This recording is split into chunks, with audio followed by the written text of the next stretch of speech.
The Athletic did an exercise here grading teams' best and worst moves to this point of the offseason, and they wrote about the Bears. I think they sort of, the exec that they talked to here is sort of in your camp, and some of the others that thought the Bears should have just held on to Justin for a little while, waited for an injury.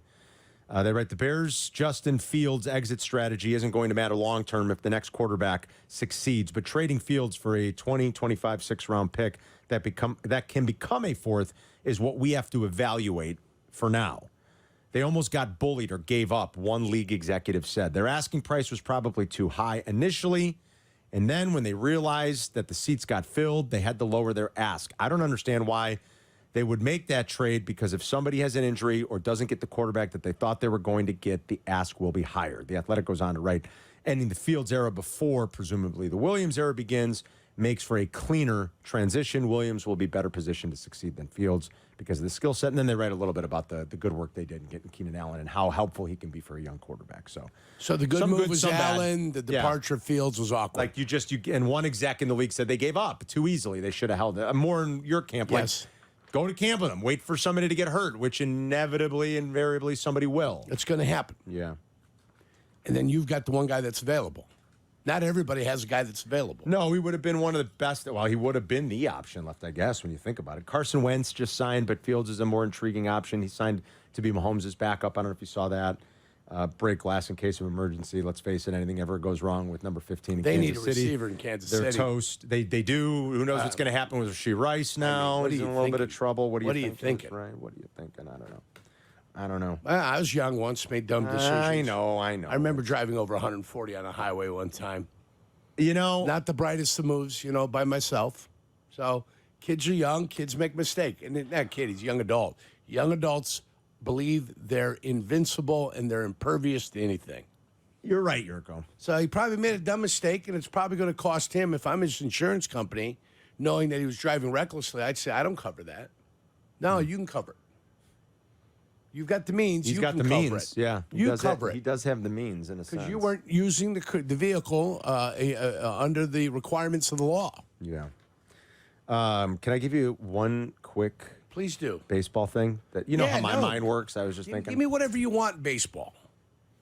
I'm ready. And listen, calls wise, Eddie, guys, call tomorrow. Oh, are you the guy you hit with the golf ball? Adam Haig. He called. He's going to call back tomorrow. We got a full ride tomorrow and Friday. So he called. We're just truncated today because of White Sox. He doesn't have to give his side, but I'm sure he's going to just give his recollection of what he remembers and what happened that day. Here's my my weird baseball. Not weird, just like my random baseball thought. Because we all agree I hit him. You hit him, yeah. There's no gray area. Here's my random baseball thought of the day. I remember sitting at the bar Monday. We were at Bernie's for Cubs opening day. The Rockies are in town. And we were off air, but I said to Jesse, Jesse covered the whole, the glory Cubs run. Those are the glory years for the Cubs, Yerk.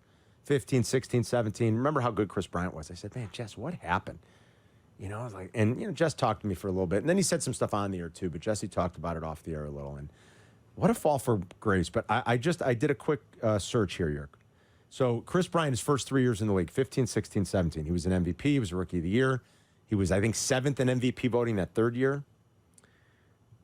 I looked to see, so he had 18.3 wins above replacement his first 3 seasons, Yerk. And I looked to see how many guys historically have ever had at least 18 wins in their first 3 big league seasons. That's a 6-win season you're averaging, That was the cutoff.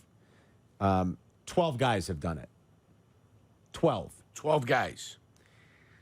What's going to be really amazing when I read you this list is Mike Trout's on this list with the 4th most wins ever in his first 3 seasons. And in his first season, Yerk, he played 40 games. He played the fewest number of games out of anybody on this list, and he's 4th. That's what's so incredible about Mike Trout. Number 1, Ted Williams, 23.6. Number 2, Albert Pujols, 20.8. Evan Longoria, number 3, with 20. Mike Trout, in like 100 fewer games than most of these guys, 19.9, 4th all time.